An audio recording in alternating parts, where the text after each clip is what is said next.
the Tush Push was not banned because why?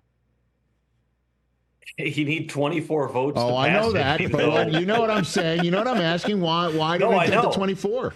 But here's how I would explain it here. Over two-thirds of the league voted to ban it. So you have strong support to ban the play, but the NFL sets a really high bar, which is 24 out of 32 to pass a rule. And so, listen, the Eagles, as I said to Jeffrey Lurie when I saw him walking in with Jason Kelsey, they brought out the big guns for this meeting, and they had an extended presentation. Jeffrey Lurie spoke at length. Jason Kelsey spoke.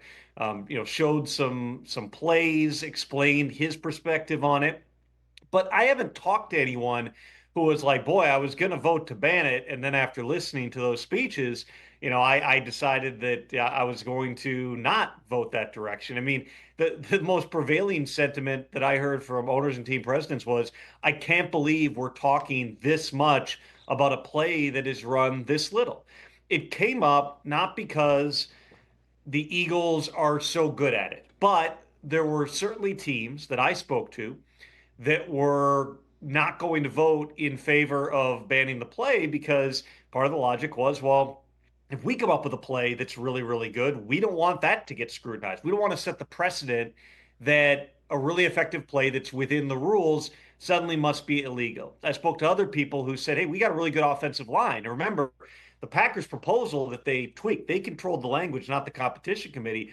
They broadened it to cover all push plays, which was in essence the rule that was on the books from 1920 through 2005. And I talked to people who said, well, we got a really good offensive line. When our guy's hustling after the play 25 yards downfield and then pushes the pile forward or knocks him, we don't want to get a 10-yard penalty for that because an official who's trailing the play is going, well, I couldn't tell if he blocked a guy or if he hit the runner, so I'm going to throw the flag, which is part of the reason that the rule got taken off the books in 2006, which was it was hard to officiate down the field. I really didn't talk to people who flipped their votes. I talked to a bunch of people beforehand, and the vote count more or less went the direction that it seemed like it was going to. But this is rare on a couple of levels here, Rich. One, it's rare that a health and safety related rule on which there was consensus among the competition committee and the various health and safety committees did not end up passing.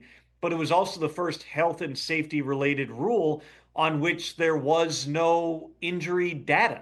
There was no sign that it was a dangerous play. When Jeffrey Lurie is telling the other owners, hey, this is statistically the safest play that's ever been created, that's probably overdoing it. That's like saying if there were 10 flights into an airport and none of them crashed, hey, it's the safest airport that's ever existed. Run 10,000 more flights and you'll see, exactly how safe it actually is here.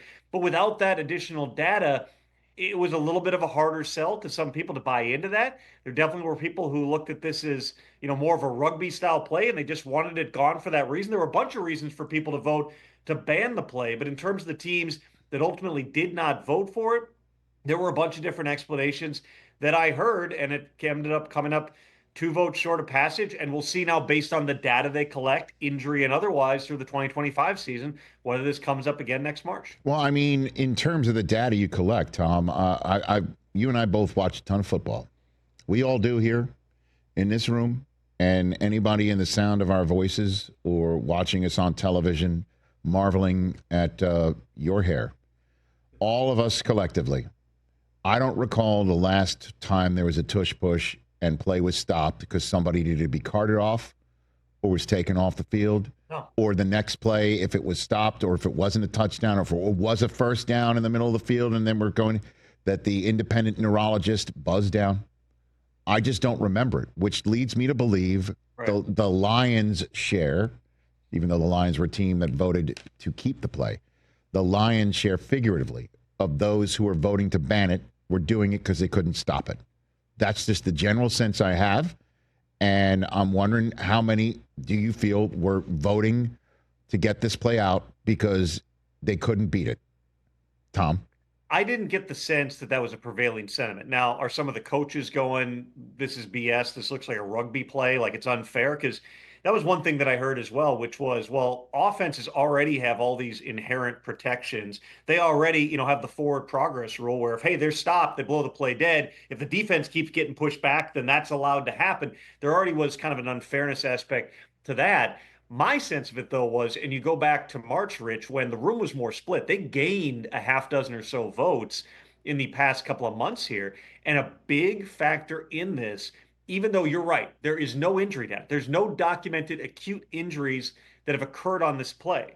But what NFL owners heard was that the mechanism was there for injury. There's all kinds of things that they now can find through various studies and the sensors that they have about the biomechanics of plays, about the posture, about what happens when you have 16, 18 men all ducking their necks down, and the amount of additional force and mass that's involved when you're pushing the runner forward. What was emphasized to the competition committee as well as to the owners was this can become a dangerous play, that this is something that could lead to something down the line.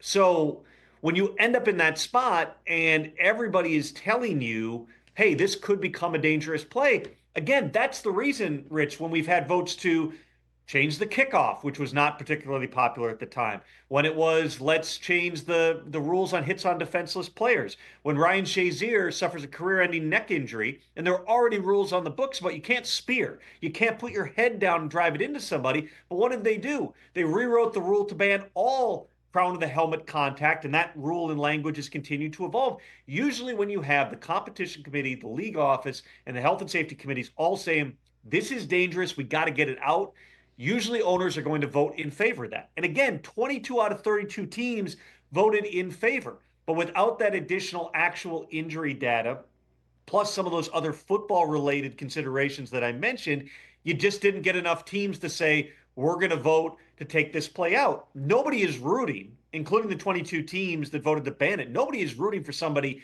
to get hurt on this play. But certainly, whatever injury data, if any, comes out of the 2025 season, as well as is this play run more often? Are there variations of it? Are there more dangerous variations of it that we see? Are there more dangerous ways that teams come to trying to stop it? You remember the Commanders last year? They're diving people over the top of the line. And in addition to that, and our Steve White's documented this on the Insiders the other night, the Commanders, their other part of their strategy was run around and grab the waists of the pushers. Like basically have a guy come off the edge and bear hug somebody, which also clouds the official's vision. It can play eye tricks on people. I mean, there's all kinds of things where it's all the additional ramifications and what potentially could come out of that. That's the stuff that the NFL is going to watch. I don't anticipate that the competition committee or the health and safety committee's opinions are going to change about the play this season, but any number of different factors could influence whether this comes up again in a year. That's my last question for you on this before we move on. Is in fact the future, the fact that it got so close, and the people who want it out are 2 votes away, 2 elbows to twist away. Does that mean this comes up in the 2026 owners meeting? Is that what we can pretty much make book on that, Tom? Well, Rich McKay was asked a question along those lines. He said he can't guarantee that it's going to come up again, but he cited all the same factors I did, which was broad consensus among the various committees that the play should be out. The fact that there was a lot of good discussion in the room and that there were people very staunchly in favor of banning not just this play, but all push plays. It's been an emphasis for the competition committee in recent years. And McKay said it's going to come up again, which is even on downfield plays, which again was the reason that this rule came off the books 20 years ago. And it took a while, but eventually the Eagles found a way within the rules to exploit it. They still want to make an emphasis this year of when you get those scrums down the field. We've all seen them where, Saquon Barkley being a perfect example where you're 5 yards down the field, there's 3 defenders this way, then the offensive line pushes and the play's not getting blown dead. Rich said we want them blowing the whistle. We want that play stopped because, again, those get to be rugby-style plays that potentially somebody could get their ankle, tied up under the pile. You could have somebody getting slammed to the ground awkwardly. All these things, horse collar. I mean, I can go down the list, Rich, of all the different types of plays that have been banned through the years, but they all have something that this play did not, which was specific acute injury data. That doesn't necessarily mean that this play is safer, like the Eagles argued, because the sample set, the data set is so small. You're talking about 120 plays last season out of tens of thousands of plays league-wide. The more information you gather, the more the play is run, the more you're going to know. And again, I'd emphasize, nobody wants to see an injury here, but if somebody were to get hurt on this play, that might be the type of thing that tips this over 2 more votes next March and the play is gone. Catch the Rich Eisen Show live weekdays from 12 to 3 p.m. Eastern on Roku Sports Channel in the U.S.